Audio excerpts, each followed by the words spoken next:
Hello, I'm Ben Brown. Welcome to Verified Live. 3 hours of breaking news. Let's start in the Middle East, and Israeli tanks are now reported to have reached the very centre of Rafah, the heart of the city in southern Gaza, as Israel carries out its most intense bombardment of Rafah since the war began. Hundreds of Palestinian families who were already displaced have fled temporary shelters in Rafah following airstrikes and tank fire by Israeli forces overnight.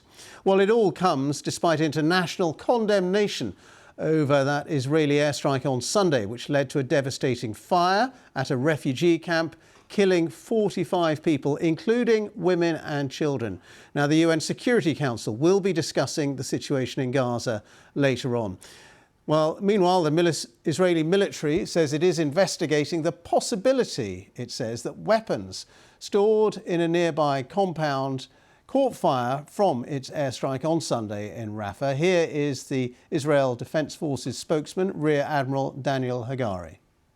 Our munition alone could not have ignited a fire of this size. I want to repeat it.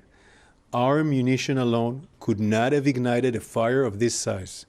Our investigation seeks to determine what may have caused such a large fire to ignite. We are looking into all possibilities, including the option that weapons stored in a compound next to our target, which we did not know of, may have ignited as a result of the strike. That's Daniel Hagari of the IDF, and the IDF have promised a swift and transparent investigation into what happened, something which the UK Foreign Secretary Lord Cameron has also called for.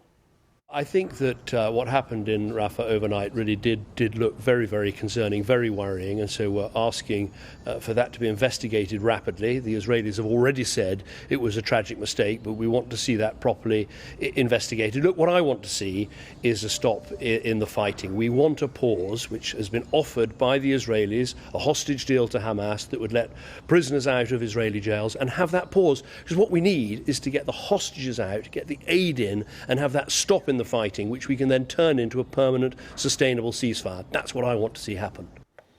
So that's the Foreign Secretary, Lord Cameron. Well, a little earlier I spoke to our Middle East correspondent in Jerusalem, Hugo Bachega, who told me this is the first detailed account we've had from the Israeli military about their version of events on Sunday. The Israeli authorities are under, a lot of pressure, international pressure, after this attack. So today we heard from Daniel Hagari, a spokesman for the Israeli military, and I think the message here in this briefing was very clear. We just heard from him saying that the Israeli attack alone could not have ignited this fire. And he's saying now that one of the possibilities being explored is that weapons being stored, near the target of this attack might have caused this fire. There was no evidence of that.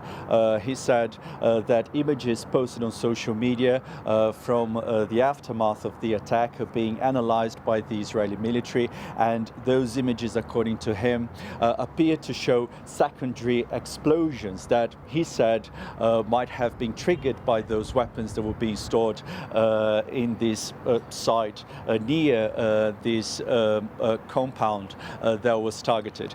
Some other lines from this briefing. Again, he dismissed reports saying that this attack happened in an area that had been designated as a humanitarian zone by the Israeli military. He said the target was almost 2 kilometers away from this humanitarian zone. And he also said that the target here was located 180 meters away from those tents. So we know that after this airstrike, there was this huge blaze. At least 45 people were killed as a result of this attack, including many women and children. And again, a lot of international condemnation and human rights organizations saying that despite what the Israeli authorities have been saying, they know that there is, a large risk that, large numbers of people could be killed as a result of these attacks because of the large number of Palestinians who are now seeking shelter in those parts of Rafah. That's Hugo Bachega there, our Middle East correspondent in Jerusalem. Well,